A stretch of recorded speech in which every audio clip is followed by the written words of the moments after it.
Hello everybody and welcome. In this video I'm going to show you how to rename your earbuds XIAOMI Buds 5 Pro on your Android device.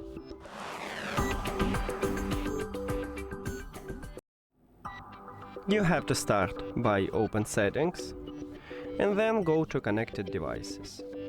Now click the settings icon near to your earbuds at the device list. And right here I have a name. Near to the name we have this pencil icon. On some devices it's located at the right top and you need to tap on it.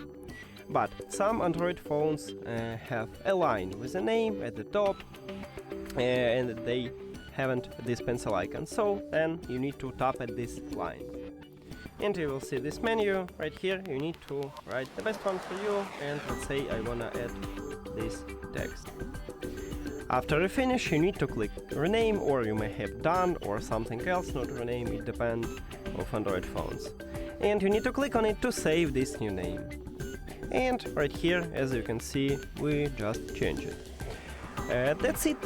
Thank you for watching this video. If you found it helpful, please consider subscribing to the channel and leave a like on the video. See you later!